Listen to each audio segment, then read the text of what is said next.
Live from a grungy kitchen table located in Annapolis, Maryland's scenic and historic capital, it's the Maryland Crabs Podcast. With each episode, your hosts, Tim Hamilton, John Fernay, and the occasional guest will dive in and pick apart the stuff that really matters most to you.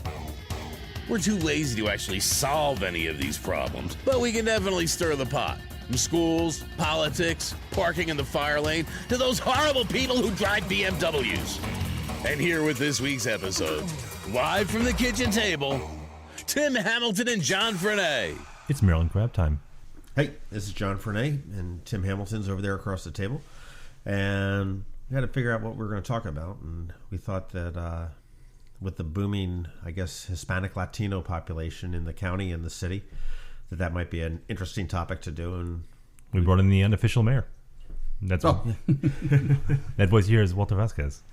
He is the owner proprietor of Sin Fronteras. It's a restaurant on Old Forest Drive in Parole, and he's got one up in Pasadena or Glen Burnie? Glen Burnie. And he's got several other businesses. He's an entrepreneur and a businessman, and he's got his finger on the pulse of the Latino community in Annapolis and in the county, in fact, too. So he's a good friend of John and mine. We go to his restaurant quite a bit. That's where I get my mail sent. If you've not been to Sin Fronteras on Old Forest Drive, it's probably my favorite restaurant in town. Absolutely amazing. Thank you. Without a doubt. I totally agree there, and it's a good place. Absolutely. And that's where I practice my Spanish. For example, ¿Dónde está la biblioteca? It's not going to be near there. No one has answered that yet. But so hey, Walter, thanks for coming in. Thanks very much for having me. Walter's also, that is my office away from office. That's where I have all my meetings up there. It's fantastic. And that's the mole sauce is phenomenal. That's right. Thank you very much. So tell us a little bit about yourself. So you come by way of Miami. Yes, actually, I was born and raised in El Salvador. So I come from a very small town, El Salvador. But you have that Miami kind of panache exactly. to you, yeah. Yes. After that, members of my family, actually, my aunt, she moved to Miami in 1976. So she got married in El Salvador with this guy who was a surfer, who happens to be from Miami. And then a surfer? Surfer, yeah. And then there were two guys. The other guy staying actually in El Salvador, still there. Robert Rottingham is still there. He owns a hotel down there. If somebody wants to check La Libertad, it's a beautiful place to stay there. So he never came back. He stayed there. He's been there for 40 years. Anyway, so we moved to Miami in 1990 myself. And so what it really was interesting for me to see Miami as a cosmopolitan city. If we look at it in every single possible way. We have all types of ethnical groups, food-wise, culture-wise, art, music. And so I moved there. I started working in the restaurant business while going to school to learn your language, English. What would you major in? Political science. Naturally. That's interesting. That Yes. explains a lot. Yes, my family and my grandfather was a politician for a year. My wife, who I met in Miami, her father I just retired about a year ago, but he was a politician for 40-something years. He was a mayor. He was a congressman. He was a speaker of the House in Honduras. He was also a governor. So he had 47 years of experience. And Miami politics is to like the Latino community what Chicago politics would be to like the Irish, right? Correct. Or New York. So that's yes, ground yes. zero. We do have a lot of input in politics and any affairs, not only politically but socially and financially in Miami. So, what's the population, Hispanic population down in Miami? Would you say percentage-wise, about ballpark idea? I mean, probably rounding up to 40%. 40 to 50. But you have a good mix down there. You have Cubans, and Salvadorian, and Dominican, so South American. Colombians, Argentinians, a huge, believe it or not, Peruvian. Whereas in Annapolis, it's more monolithic. It's mostly Salvadorian. Salvadorians, Mexicans, and I would say some of them from Guatemala, and now it's going to be from Honduras. But mostly Salvadorian. Mostly Salvadorians, yes. But Central American, definitely. Yes, there are actually, it's considered in this the 3 states, which would be Virginia, Maryland, and probably D.C. considered as a state. It's not a state. Anyways, we have 750,000 Salvadorians. That's Salvadorian? That's what they say. That's amazing. It's amazing. It's huge. But I know Northern Virginia has a big population. Yes. And they seem to they're having the crime problems that we don't have here, like the MS-13 and but we seem to kind of escaped a lot of that here. Well, I think when it comes down to that, the population itself has a lot to do. It depends if we tolerate that. I think in this area where I love, my wife and I, we moved from Miami, and I was going back there. At the beginning, it was kind of difficult for us because we were used to that different life that we have in Miami. That's what I was going to say. I mean, you say you were in Miami because it was such a cosmopolitan city, and then I'm like, well, okay, so how do we end up in Annapolis? Well, I'll tell you how it ended up here. After September 11, actually, South Florida took a major financial hit. Pretty much, it was very difficult, and I worked in the restaurant business, and people didn't go out much as they used to before. So I had a friend of mine and a brother who lived in Annapolis for a few years. So they invited me over. I came here. And at the time also, I put an application everywhere. So I got a job in New York for doing collective bargaining agreement negotiations in Espanol for Local 100. Sodexo, which is a major food company out of France, and Merrill Lynch. So I used to handle the grievances between employers and employees. Which is a highly political job in so much as... There we go. Right, yeah, that was one of the reasons they liked this, because my ability to talk the language and also negotiate and pretty much between, because you have huge lawsuit that might come down if you don't have the right moment to negotiate between the employees and the employees. So that's what we do there. So we so this area here, my wife and I decided to give it a shot. We bought a house in Glen Burnie, and today, actually, it's funny that we got in Miami. We still have a small place. My wife has a house in Coral Gables. After a week or 2 weeks, we got to come back here. We feel like this is home for now, believe it or not. So it was a very difficult transition at the beginning. By now, we know there's a lot of work to do here. Well, there's been a lot of changes in the last probably 10 years. Yes, and I have the privilege to be since day one here. I remember the first time that I went to the meeting with Josh Cohen at the council meeting they do, and when they heard this accent, everybody was looking at me like, and I asked them, well, by the way, my name is so and so, and I'm new here, and I would like to know how this works. You're not white or black, but it's and it was interesting. Today, I can tell you, we started. We suggested to do one of those websites in Espanol. They did it. Now it's a lot of outreach for the Latino community. So now the Latino community have come more into place and to play an important role than it used to 9 years ago when I first moved here. Let's go back a second. So describe for us, because everyone they just see the Latino or Hispanic or a Salvadorian community, and to them it's just they're there. So describe to me how the community's set up in Annapolis. It's like a city within a city, right? There's basically 3 or 4 neighborhoods where they tend to cluster, as all immigrant groups do when they first get here for the first couple decades, is they cluster together. Along Forest Drive, you're seeing all the mercados and all the taqueras and all that stuff. But I mean, explain to all the Anglo population how it works. Well, what it is Latinos are like anybody else. We look with a new opportunity to work. And that's one of the things that they always say, that a city or place or an area that offers work, it will have a huge immigration for Latino, because that's what we look for. And that's what happened to the Eastern Shore. The Eastern Shore was lily white. Well, it was white and black when I was growing up. And now you go over to like Georgetown over on the Eastern Shore, and it's mostly Latino because of the poultry industry. Really? Oh, yes. Yeah, absolutely. I'm not taking notice of that. Okay. Well, but here, if you read in Annapolis before 2000, maybe, there were not even 3% Latinos. Right. Today, we're looking at about 18%. And they estimate it's maybe as high as 25. Maybe a little bit higher. Yes, probably a little bit higher. So, and so one of the things that got my attention, my wife's attention too, is that we didn't see much participation of Latinos in the affairs, in the actual political affairs, business affairs, financial affairs. So it got my attention, and I noticed that a lot of people with a huge potential, because one way or the other, and I can tell you this, the Latinos are by nature hardworking people. Mm-hmm. Very, very, very structured, very hardworking, and we assume we accept the role that we are the labor, and we start there. Like maybe the Irish, you Irish descendants, Mr. Hamilton, I think, probably you ancestors, they did the same way when they moved to this country. They were the harder people. They worked harder, so you had a better future. I think it was the same pattern. They came in, it was manual labor jobs people didn't want. Then they started buying little bits of property, and then they started forming companies doing that hard labor, and then their kids were born, and their kids started intermingling in the schools with so they kind of straddled cultures.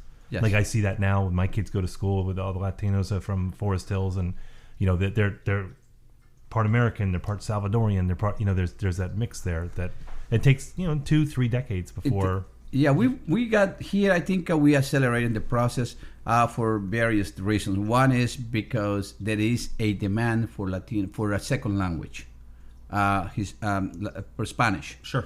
A person who is bilingual here, it has a huge advantage.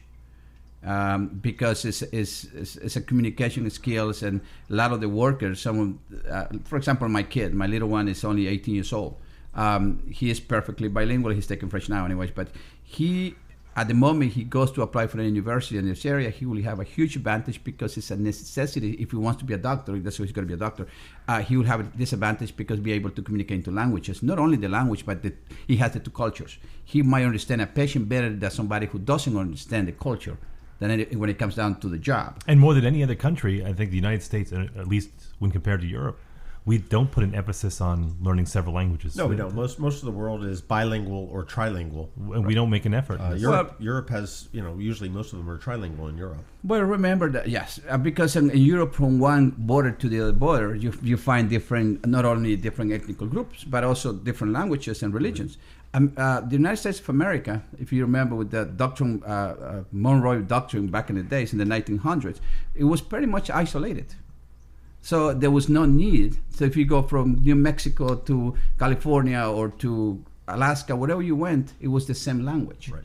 And pretty much it was. So today we see that it's a huge necessity because this country is based on immigration. Today we have a lot of talk and issues about immigration, but it's always been like this. All right, so going back to the way that the Latino community in Annapolis functions on its own. So you have essentially 2000, you've got a probably 5-6%, so that's 15-16 years ago. But then there's more work, so they call back home or they send notice back home going, hey, I can get you a job, or yes. I got work. So they come up here, then they start marrying, they have kids, and they keep sending. Because I worked in an industry for 10 years locally that had a huge Latino population, and I saw it grow. But everyone was from the same village or two villages back in El Salvador, so when they come, they all knew each other. They just kind of almost like they picked up their villages and moved it here. Yes. And there was these hierarchies, and there was they had their own set of rules. It was just amazing to me that they weren't integrated, but there's an order to what they did. Right. We do have that little structure, if you want to call it, within our own communities, our own people. That, like you're right, there are people from some parts of El Salvador that literally they moved a lot of them, and the other one called someone and made it here and called, by the way, you want to come, we're going to help you out, we're going to set you up with jobs, and that's how people follow. And then when you get here, they have their little structure. They have how to rent the apartment, how to go to work, how to get this. But now the idea is for us how we can translate that into the American culture. And there's been a big leap, and this is what we're talking about. Is I noticed this about 5 years ago, where I saw a lot of the Latinos who worked in the garden industry or landscaping. They broke off and formed their own companies. Marvin Tejada, Marvin Landscaping does a phenomenal job if anyone's looking for anyone. But these are highly skilled guys who are doing highly skilled stoneworking and highly skilled at irrigation and landscape lighting, and these are guys that broke off, and now they're hiring other Latinos. So that's the big jump for them. So I saw a big movement in the last 5 years of Latino businesses have absolutely exploded. We call that up where Sin Fronteras is. That's being called Little San Salvador. That's because you're there, and it's they own properties, they own houses, they own businesses. Forest Drive has all the restaurants and businesses along. It's amazing how they've sprung up. Yes, because one thing is a lot of people and a lot of Latinos, they look, when somebody has a little success, they look at it and they know they can be done. That's something that my wife and I, we always try to encourage people to get educated, to understand the language, to understand the system, to understand the rules, to understand the regulations, how to start a business. Actually, we do coach people. I'm very glad whenever the time that I have free, I'm glad to coach anybody. But I've been doing it for a while. So people are coming to you if they got to get through a permitting process, or exactly. they need it for insurance. You're the one that they're coming to. You're the guy who knows the rules in the system. So you're the go-between between the established, Anglo community and then the immigrants. So, right. It's a process, because one of the things some people have come to me and say, Walter, I would like to open a business. It's okay, it's fine. I understand. So how? And they ask, okay, the first thing I ask him, what kind of business? And the person say landscaping. I ask him, have you worked in the landscaping business for a while? Yes. Okay, we okay now. And now we had to know how you have a name. You had to start looking for it's going to be a corporation. It's going to be an LLC, license and bonded. Then we go exactly. We got to all those what we call formalities. And then what is more important for me is how you got to say. I tell them up front is business is not that easy. Otherwise, everybody will have businesses. It's very difficult, but it can be done. How you do it is you have to have, and this I always tell everybody, you have to have a business plan. If you don't have it written, which should be the best thing, but if you don't, you got to have in your mind what exactly you're going to be offering that is better than somebody else. So John and I have talked frequently about the challenges that new businesses or existing businesses have working within the city. And to be fair, this is probably problems that people have in most cities or most municipalities. Sure. Do you think that the language barrier, certainly, is there a cultural barrier where if it's for two middle-aged white guys or a young white person who's starting a business, it's difficult for them, and presumably culturally you'd say they have a head start, but for an immigrant coming in, does it just exponentially become that much more difficult to start a business? The hardest part of the business is for a Latino is the paperwork. Mm-hmm. Because in all fairness, and I remember this when I sat down with Josh Cohen, and I called him and I say, you should take advantage that we are here. You should train people, have workshops to train us how to do businesses, because we are willing Which to would be work. Great for everybody. Yes, it will be we're willing to work probably for a little less money, and to do a little bit harder work, because we need it, because we're not from here, because we have families.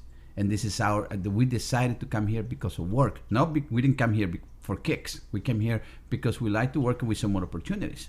I asked him, I remember we had the conversation, said you should go ahead, instead of give the whole contract or landscaping to one company, probably in Ohio or somewhere, who probably you never see the money. When you chop it up in 20 little pieces, you get the Martinez, the Rodriguez, everybody, and the money stays locally. We circulate the money, and everybody's a win-win situation for everybody. So the employment goes down, the money stay here, there will be more money, so there will be more spending money, and the families can have here. So we have a very solid economy. Unfortunately, he didn't win, and that is one of the things my wife and I like to see more is the participation of Latino in the small businesses. I hope eventually they become big businesses, but as it is, we have to start with baby steps.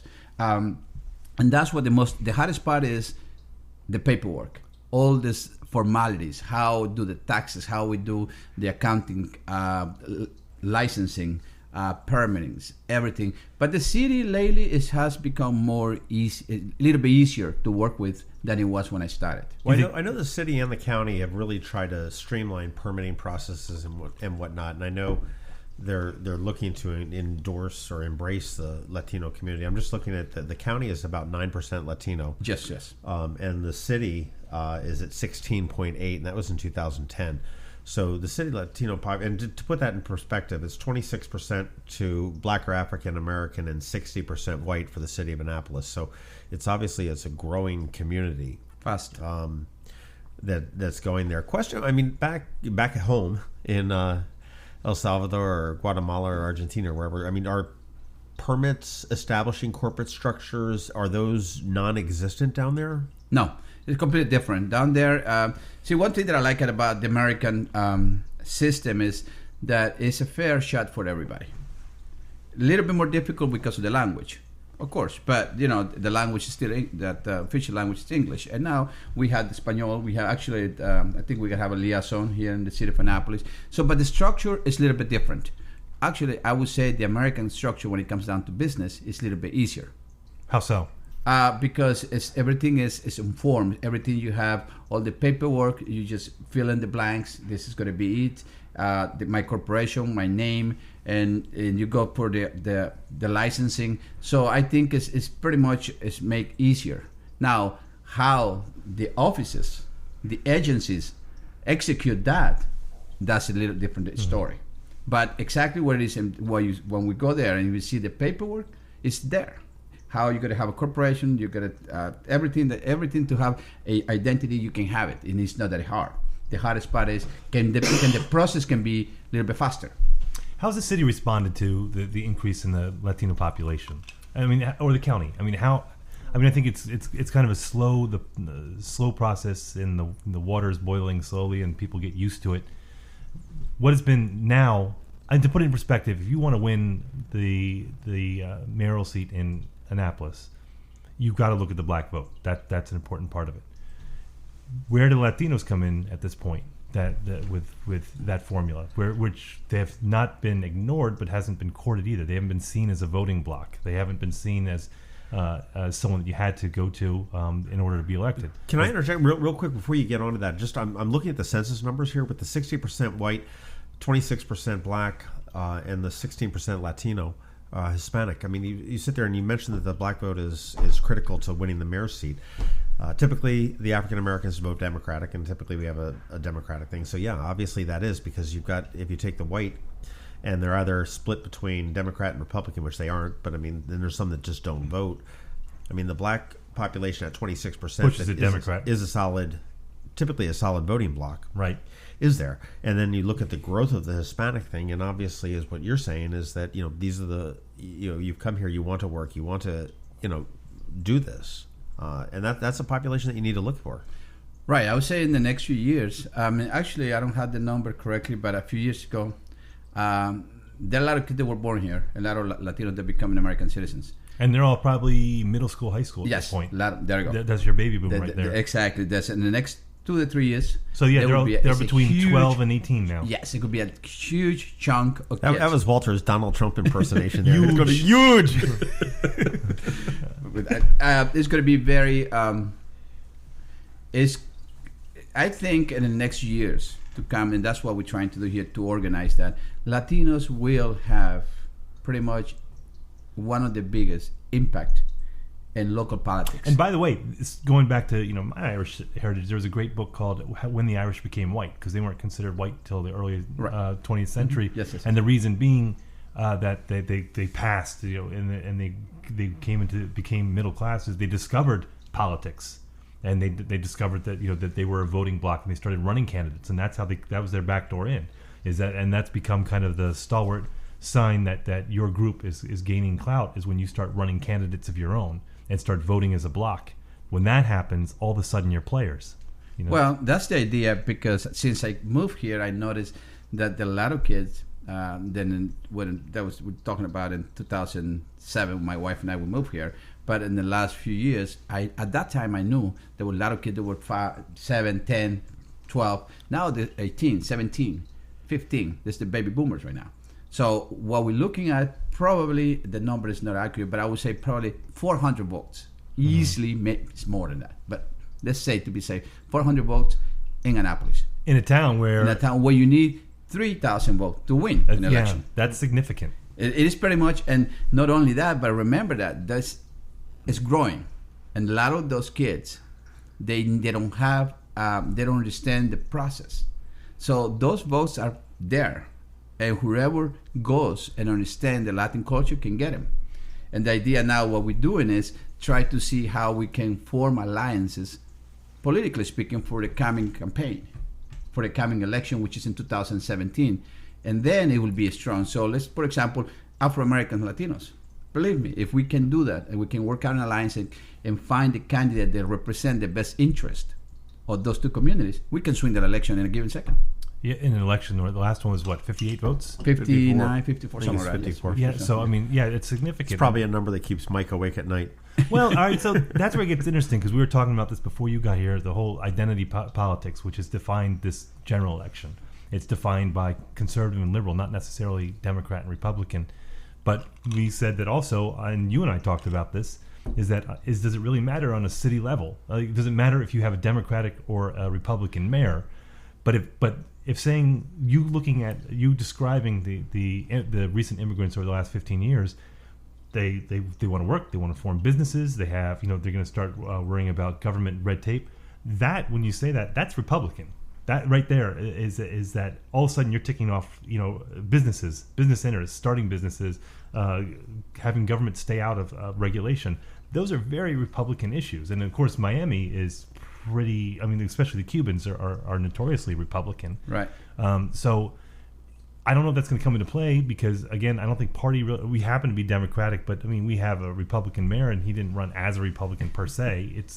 But the election's going to be between, as it is right now, it's going to be between Mike Panelides and Gavin Buckley. Buckley. Presumably. Well, he said he's running, but he's got to get So he's filed the paperwork. Okay, so he's in there. Well, paperwork.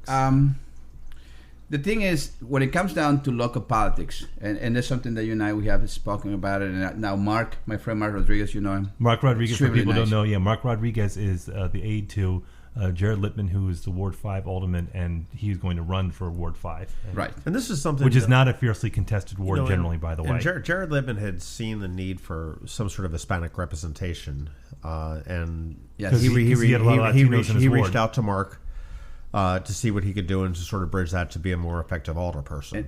Yes, and that's helped a lot because Mark is interesting because he was born in Mexico, I think, and he's Irish-Mexican. Mm-hmm. So he's bilingual and bicultural, extremely smart. That's an Irish guy who can tan. Yeah, there you go. Yeah. And very, very smart, and what I think about Mark is, and it's pretty much, and that's what Mark and I, we connect very well because we see beyond political parties. I know he's very democratic, and I understand that.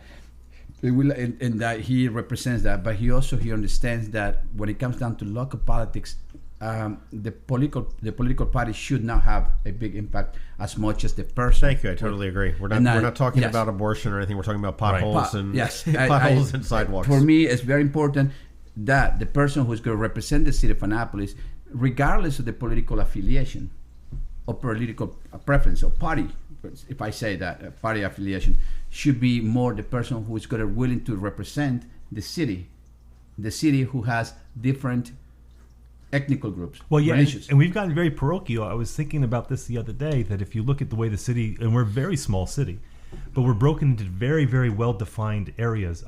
Hyper-defined areas. Like Ward 1 is hyper-defined, and that is, that's overwhelmingly white, wealthy. I'm not saying rich, but they're wealthy. But then you look at all the public housing, and they're shut off from the rest of the city, whether by design or by happenstance, whatever. Yes, uh-huh. And then now you have probably 3 or 4 Latino neighborhoods that are more loosely defined, but probably 3 or 4. 3 or 4, yes, that's right. So if you're an alderman, let's say that you're a Ward 5 alderman, for example, you're going to have white and Hispanic. If you're Ward 6, you're going to have you're going to have black, white, and some Hispanic. But if you look at let's see, Alderman Kirby, for example, is that he is when anyone within public housing has a problem, even if it's not in his ward, they're going to come to him because they can relate to him more easily than it's a cultural type. It's of a cultural thing, right? Yeah, there was an issue at the 7-Eleven on West Street when they first opened up. They fired some African American people and they protested, and I talked to them and they were like, "Well, I'm going to talk to." They lived in actually Fred Payone's ward, and they said, "Well, I want to talk to my alderman." I said, "Well, Fred Payone's your alderman." I said, "No, Kenny Kirby's my alderman." Yeah, it's people. Yeah, and that was I understand that. Yeah, well, it's cultural. So you would say, let's say that he wins the election, which I think he has a good chance of doing, just all things being equal, because again, Ward 5's never been really hotly contested. But let's say he wins that, I think that all of a sudden, yes, he represents Ward 5, but he's also a voice for the Latino community. Exactly. So if anyone who's living in you have a Latino who's living in Ward 3, they're going to come to Mark because he speaks the language and he understands the culture a lot better than a white guy would or a black person would, No offense or Rhonda Pinchel Charles. Right. So, that's where all of a sudden, we are talking about identity politics, but we're not talking about ideology. We're talking about experience. That's for me more important because Mark and I, like I said, we talk very, very often, and we have something in common, which is the Latino community. Then it's to represent as best as we can to help this Latino community to blend into the system. For us, I see Mark is doing a great job. He's new here. Mark, he understands the Latino community, but not only that, he is a man who he has his hands on everywhere, and he does it because he likes it. He enjoys that. He has the passion to do that. because honestly, he can easily work anywhere else he wants. All right, so let's say that Mark is in. Let's say we have Mark. Let's say we have someone else who's Latino who's in role. What do you see? I mean, the city is reacting to the Latino community, and I think one of the things that happens is Alderman Lippman. His initiative was to have a liaison to the Latino community and then one to the African American community. I think one for the African American community has already been appointed. Nice guy. What's his name? John's giving me a blank look. For the Larry. Larry, yeah, Larry. Larry's a great guy. Larry Griffin from We Care and Friends. Yes. Larry Griffin Pulled it out. Yeah, he's the African American liaison. Yeah, he has the organization. Actually, Larry and I, we go back many years ago. I know him very well. Good guy. We Care. Yep. He comes to my restaurant all the time. We talk about it. Great guy. He is probably one of the most positive person that I met in this area.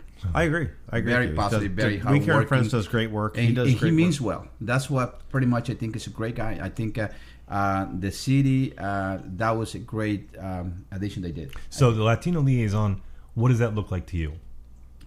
I would love to see. This is funny. And while we're unless anything happens in the next week, there's an interview process going right now, and Mayor Panelides is searching for a candidate. I think I think Mark Rodriguez has suggested a few candidates, and he's vetting them. But ultimately, let's say that you are forming what this position will do. What do you see this position? What I would like to see is somebody who is not only the language. Because a few years ago, Mike, I think, a gentleman, Daniel Buccelli, great guy. I met him, had the opportunity. He's a very nice guy, but he was more American than any of you He guys, spoke the probably. language, but he didn't understand the culture. See, for me, it's to understand the culture, to understand the necessity of that culture, or that community, more important. See, being the language, believe me, somebody who puts his mind to that can learn it. But the culture is something that you have and you got to feel it. That's very important. Mark, for example, I can support him any given day because he feels that culture. He has it. He understands it. He goes for it and he works for it. He will do anything for his culture, and he does it the right way. And besides that, he's a very, very, it's a very fair person. Because I think not only for me as a Latino, we gotta, if we want to be, we have our rights and we want to have be recognized, but we also got to comply with our responsibilities. And I think when you talk about cultures, it's interesting because I think that and I don't think the Latinos are any different than any other group that comes in, like from the Greeks, the Chinese, the Italians, the Irish. Is that you cling to that for a while, but then you start to Americanize. And I'm seeing that right now, where you're seeing that these kids are in school, that they're eating the same foods, they're watching the same shows, and I see you go to a car dealership and you see Latinos in their 40s are buying cars. So I think when I read in the Capitol the comments, people who are somewhat xenophobic because change is scary, but you're saying it's they're not taking over. They're not. I mean they're bringing culture, but they're also taking in the American culture, and they're kind of melding the two. It is a beautiful thing. If you go to El Cabrito, which is on Forest Drive, right. That's it's you get a quick bite and everything, but it's Latino and it's white and it's black and it's all because it's you're kind of discovering each other there. That's right. That's, one thing that you remember we talk about it in my restaurant is one of the things I like about our restaurant Sin Fronteras is that feeling that if you are and walking into a place where you can find different types of ethnical groups. It's like in Ellis Island where you get a mole sauce, right? Yeah, you can go and, really good and you find anything there, and that's the idea. That's is our idea. What we like to see in this area is a very blended community that they don't. We see beyond the ethnical groups, beyond the political preferences.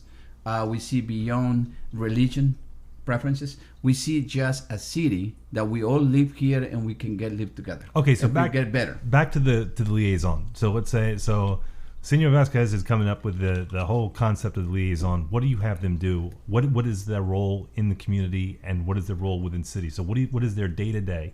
I would love to see what I would request. I would ask to do is a liaison is to go to the city to see. First, the one thing is the language barrier. It's for the schooling, for permits, for the transitions, for those legal issues that we need. We need that we face every day. For example, you see a person who wants to ask for a permission for a house or for a deck in the house. The person probably will not be able to communicate that to the person who is working in the office. So they go to the liaison. The liaison will do that. One day, also the police. Probably it's not a big deal, but there is a barrier there to break the barrier culturally. I mean, in the language first, and then culturally. I'll give you an example. Many years ago, I saw this guy. I was in my restaurant, and I saw the lights of the police right across the street where I own the barbershop. So I saw they had somebody stop there. I was in your restaurant that day. So I went there. Yeah, you were livid. Yes, I went there, and I went there to see because I noticed something. The guy I saw, the policeman was a Caucasian, and I saw Latino, which I happened to know the guy who's around 50 years old. Didn't know anything in the language, so I said, I'm going to go ahead and see if he needs any help. I went there, and I asked the guy, and I asked the police. The police recognized me, he knew me, and he said, I asked him, what did he do wrong? And the guy said, I think he was peeing over there, and I'm going to arrest him. And I told the guy, look, I'm not saying that this is the right thing to do, but culturally speaking, in Latin America, it happens a lot. Right. And the police was absolutely polite. He told the guy, look, I'm going to let you go this time, but do not use a bathroom, please. Don't do this. So one of those little things that we need a liaison for, because there are little differences between culture that can mean a lot in the long run. And we need that also because we want our voice to be heard. And the voice for anybody, regardless if they talk the language or they don't. Regardless they understand the system or that they don't. The idea is to everybody to understand the system. They want everybody to talk the language. But you know what? It's not reality. The reality is what we have and how we deal and how we make that easier for everybody. And I think having a liaison, if answering your question, is to have that bridge, to make it, that gap, to make it smaller when it comes down to any differences that we. Where does that? I mean, okay, the liaison is great, and I'm for it. Does it stop someplace else? Do we need to have a Asian, liaison? Do we need to have? I mean, what cultures that are also growing? I mean, the Asian culture is growing as well. I mean, we're sort of America is becoming, and Annapolis is sort of a little microcosm of it, but we're becoming sort of this melting pot. Where the white population is shrinking a little bit, the black population, and everything's sort of coming up together into this little, 25, 25, 25. Well, I'll be honest, though. I did question, this is where I get the hate mail. I did question the African-American liaison, and I think that was done in a sense of fairness. And I just question that because you look at a cultural difference. The reason I think that I look at a Latino liaison for that reason is that when you have a new group, an influx of new group over 10 or 20 years, you're going to have that clash of cultures, which is you're going to have those customs, you're going to have those issues where people don't understand. You had an interesting comment on that I believe it was on an article on the Capitol that was really, it said it's sort of a lather, rinse, repeat. It was like a new. I wish I could remember. Oh, it was just There's a process when people come in. It's they're rejected. They're rejected. They occupy the bottom rung, and their kids are that bridge between their culture and the next culture. So that first generation never really connects, but it's the second and third generation that do, which happens relatively quickly. But then all of a sudden, once they're assimilated, they pile on with everyone else on the next group coming in. Mm-hmm. Right. But I think that there was a sense of fairness that the African American community received a liaison of their own. But to me, that you've had a group that's existed for a long time, and there certainly are issues, especially within public housing. But aren't we already taking care of that? Isn't that the point of having HACA or having? Well, I mean, to a degree, also your alderperson as well. I mean, there is no effective political representation. So before I get any shit from anybody, when Mark Chang was elected to delegate, he used to work for the county executive, and he got elected delegate to North County. He's Asian, and he's I think Korean, and he's really been very effective as far as bridging the gap between that. I mean, is a liaison a political office? Should an alderman be considered liaison? Should Kenny Kirby and Sheila Finlaysa Finlayson and Rhonda Pindell Charles be considered the liaison for at the a African certain American point you community? do, because it's how that community identify with, and it's the same thing with us. I think it's in all fairness, I think that all politicians are those liaisons. I think because they represent certain groups. In this case, Mark Rodriguez, for example, will represent partly, not By completely, default. but he will represent the Latinos. But I think Classy Hoyle, she represented the Afro American when she was in. She worked as an elderly person. Yeah, so certainly. I think we represent that.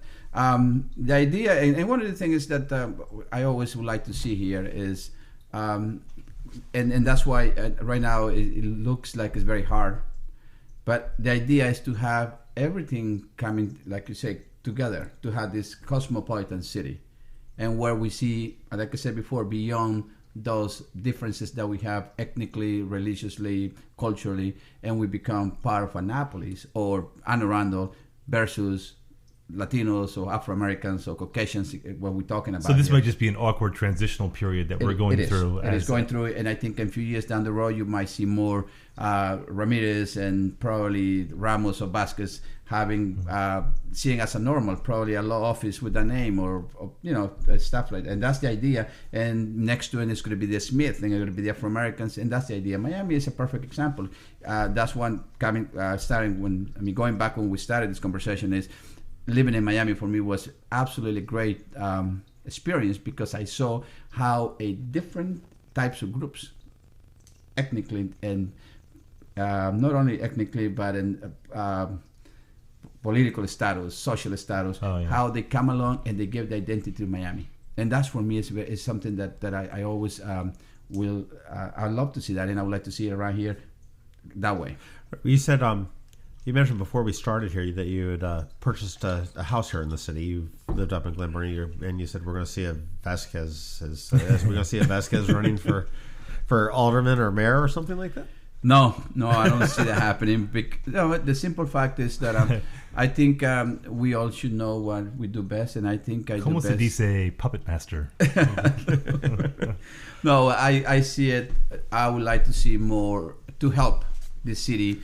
The way we've been doing it, my wife and I, in the last few years, is to try to blend into the system, help our Latinos to become more successful and become more part of this area that we choose to live. So we talked about Chief Pristoop in passing a little bit ago, and in the news yesterday, actually, I think the African American Caucus of Leaders, headed by Carl Snowden. They gave him a vote of no confidence. Now, it doesn't really mean anything because they're not a recognized group of any sort of official. It's like us saying, right? So, and obviously, Carl Snowden's been very, very critical of the police chief. I mean, I think John and I are of the mind that there's always room for improvement, but he's done a pretty good job with what he has. Someone who's more learned than I might disagree, but what is the interaction do you find the police have with the Latino community? Is there fear? Is there just no contact much? Is it true there's a stereotype that the Latino community can be victimized by crime, and because of their aversion for the police, they don't go to the police? And I don't know if that's true. I will say the police department also does have they do have a Latino liaison as well for the great guy, for the police. Mr. Hudson. That guy, he understands the culture, even though his last name is Hudson. He understands the language, but he really understands the necessity of the community. I think I had the pleasure to talk to the guy. I met him about 7 years ago. Great guy. I think the city, the police department they did really well when they hired the guy. Because what it is sometimes is we go back to where we started, language and culture. But I think Latinos overall, they're not afraid of the police. The only thing is just a difference is how when they stop you, how the police, is he upset because they don't understand the language? Is he nice? Is he going to arrest me? Is he did I do something that probably I don't know that I did something wrong, which I ignored that. So that's the thing, and I think the chief of police has done really well because he hired. Not only that, but the police, they before they do anything, try to call Mr. Jackson or somebody, or acknowledge somebody's around there when they make a stop, somebody talk the language, and to see make that if it's going to be awesome. arrested. And I think that's very good. The police here, I think overall they're very good. I had the opportunity to meet a lot of them, and they very patient. Of course, there are some exceptions when the moment might require something different. But overall, I think they're very careful and they try to work it out the best way they can. It's funny. I'll tell you. I do want to get to like your opinion on Crystal Spring, which is a hot topic in a minute. But funny story. You talked about the Hispanic, and oh my God, I don't know what I did. A great story in high school. My roommate was from Ecuador, and we were going down to South Florida for spring break, and I got pulled over for doing 100 and something or other on 95. And the cop comes down, and Pablo says, "I'll take care of this." And I'm like, "What?" He says, "Just shut up." He was driving. And he says, "Just shut up." And he had an international driver's license at the time. And the cop says, "Boy, you're speeding." He's in Georgia. Okay, so we've got this. And Pablo's like, "There's going to be a problem." "Speeding? What?" He says, "Yeah, you got you doing 105 miles an hour or whatever it was." He says, "What? 10 mile an hour over speed limit? You don't give anybody a break?" And he's got the heavy accent. I mean, he's naturally, and he's going on. And the cop's like, "What are you talking about, boy?" He says, "Yeah, the sign." He points to it. It says 95. And the guy's like, "You dumbass.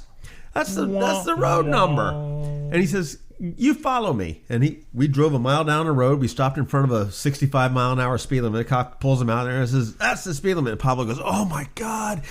Hijo puta. He goes on.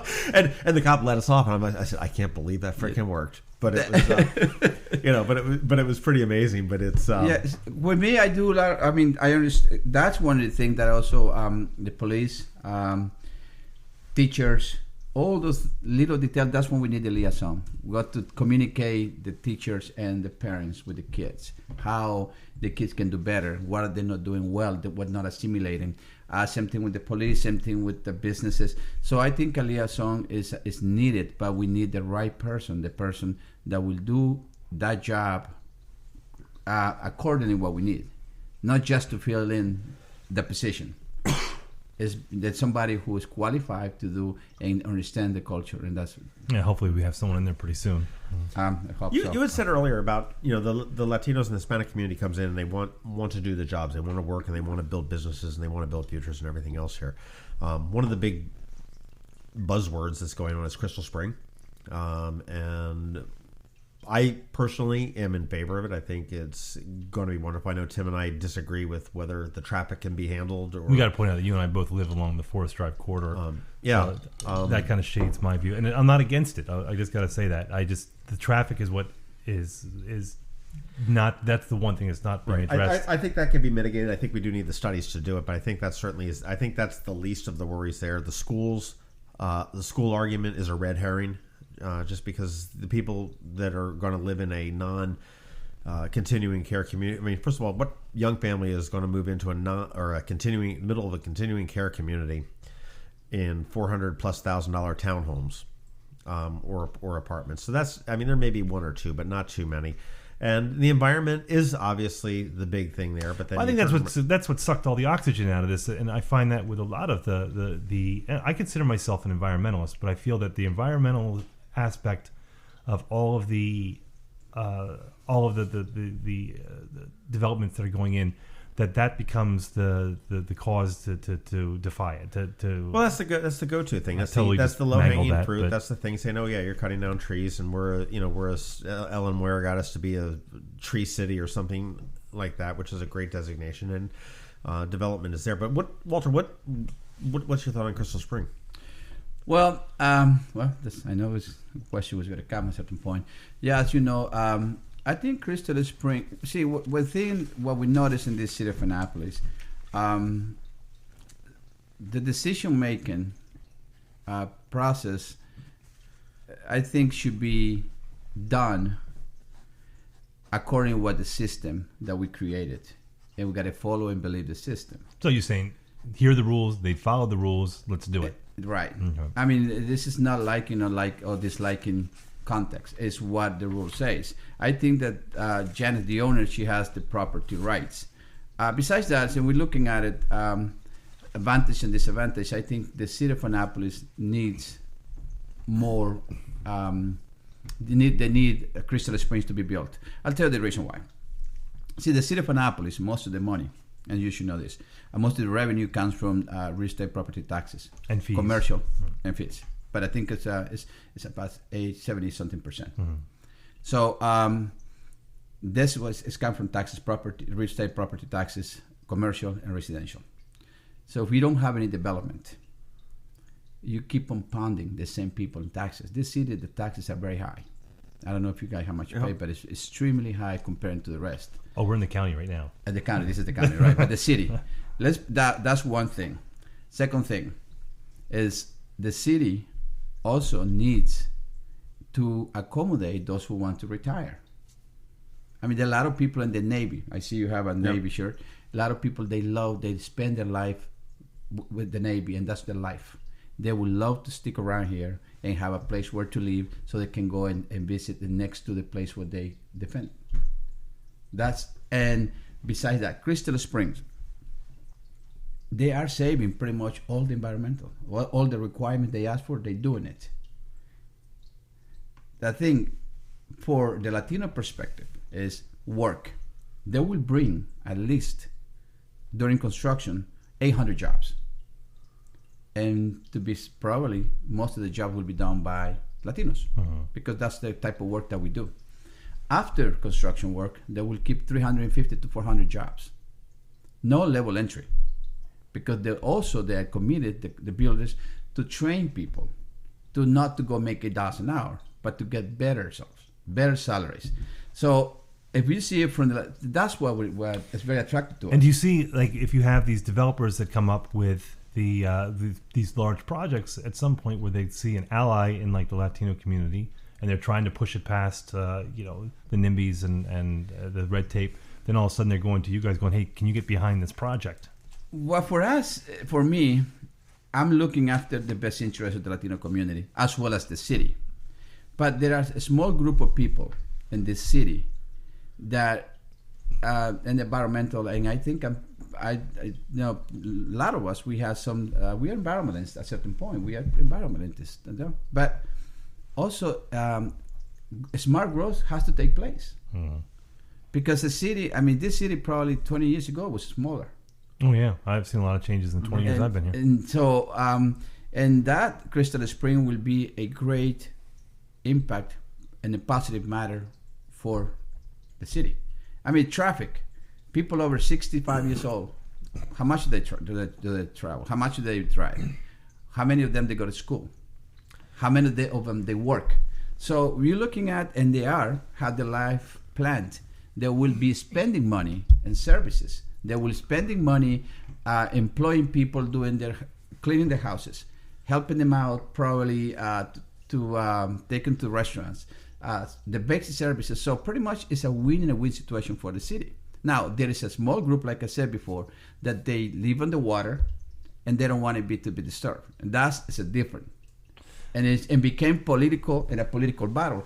But if we're looking at it in all fairness, what are the legal grounds that we have to stop somebody who has complied with pretty much with everything? You heard the difference between an environmentalist and a developer? Yeah. Is a developer wants a house on the water, an environmentalist already has a house on the water. Live on the water, yeah. Right. And so, to me, is what is fair is fair. For us, as part of the Latino community, I would like to see Latinos to get those jobs and to start working, that, like I said before, starting their own little companies. But also, I live in the city, and I would like to see the city beautiful. Well, the city is not what Crystal Spring are saving the trees that we're supposed to save.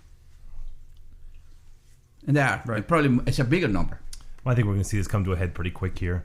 We would love to see that because I think everybody is thinking about and everybody understands that it's a small group of people. They have taken this to the personal level. And I think it's totally unfair to take something out of proportion when legally we don't have any grounds to stop somebody who owns the property. Right. As long as they're developing it within the confines of the law. Yeah, but the thing, what I see with this, with the administration today, everybody's passing the buck. Well, yes. Because there's a race right now and I don't think it's any secret, is that the mayor said when he was elected that he was going to prevent Crystal Spring from being built, and I think now the chickens are coming home to roost, and I think he may be regretting saying that in such strong terms. Right. But we have an election coming up next year. And well, you look at any new political candidate, Mike Pantelides, you look at Larry Cohen, you look at Donald Trump, the things that they're saying. I'm going to stop Crystal Springs. Well, it's not that easy, Mr. Mayor. Larry Hogan had come through with the campaign stuff. He's finding that working with the delegation is a little bit more difficult. Trump wants to build his wall. That's not happening unless he's going to Home Depot to pick up the cement and the bricks himself in a pickup truck. Right. With Crystal Spring here, I think the city, and this is very interesting, there are places, there are counties around this area that would love to have a project like that because of the employment for the economy that we need.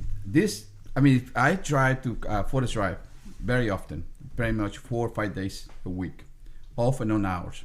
I have not, unless there is an accident, I have not make more than one stop. I totally agree with you, and everyone says how horrible it is. Now, I live right down here behind the Giant. I go up, and when my kids were here in school, I was doing it 5 and 6 times a day getting there. And again, if there's an incident, I'm screwed. Anywhere. You're screwed.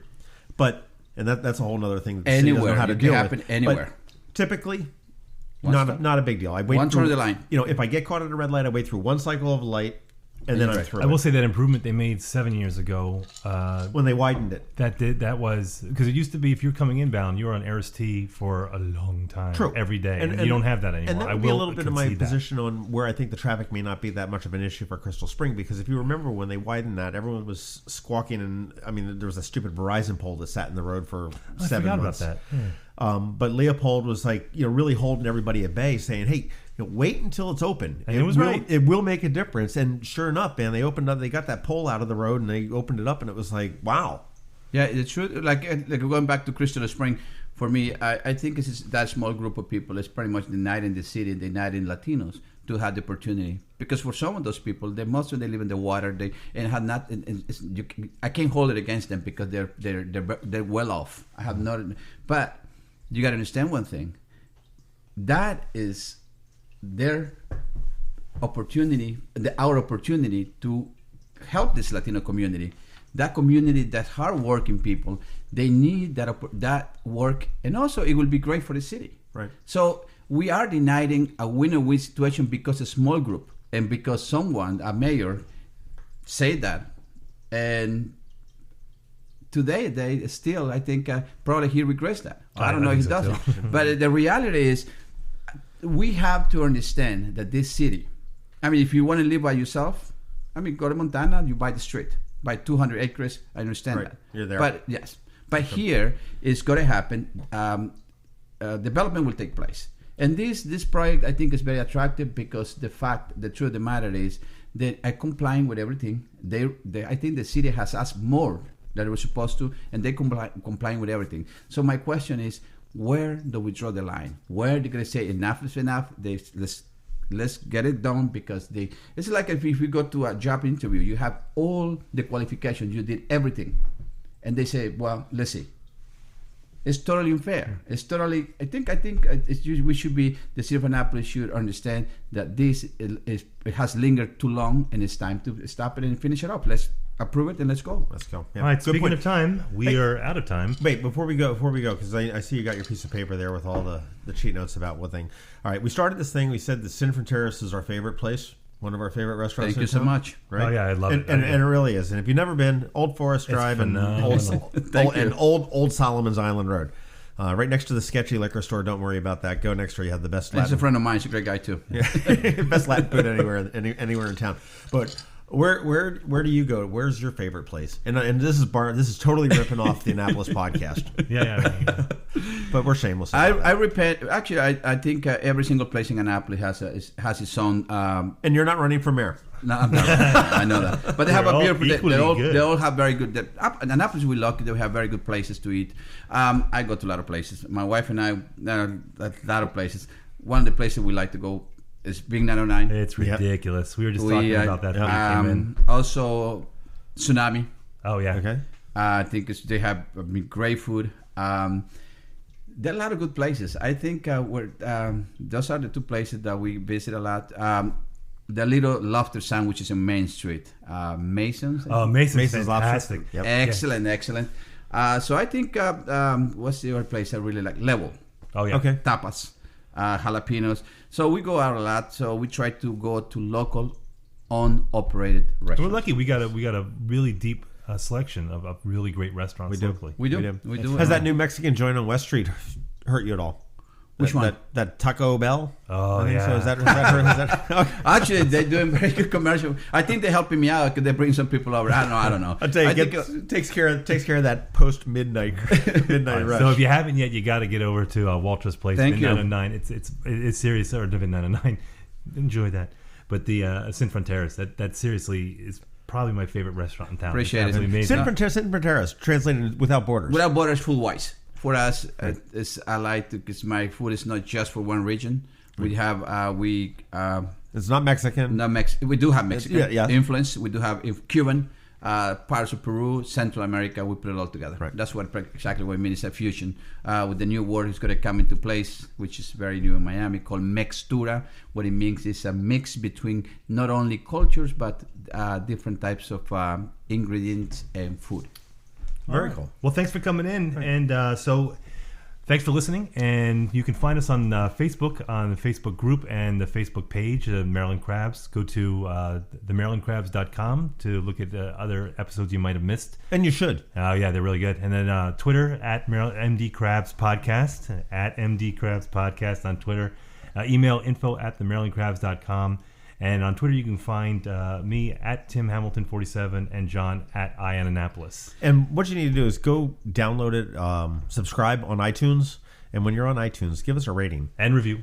A 5-star rating would work. Yeah. Before I would like just to say one thing to people in Annapolis, in this area, I hope. The Latinos, we're here, and I think we would like to be part of the system. We are already. So I think if we can all get along, make everything, let's help us out, let's help each other, I think the city can be greater. Here, here. Can't say it any better than that. All right, Walter. Well, thanks for coming. Thanks very much. Thank you. Adios. Gracias. De nada. This has been the Maryland Crabs Podcast with Tim Hamilton and John Fernay. Sure to follow them in all the regular places, Facebook, Twitter, YouTube, and online at themarylandcrabs.com. Take a moment to rate us on iTunes. Now, get the hell out of my kitchen. Seriously, go! You're still here? It's over. Go home.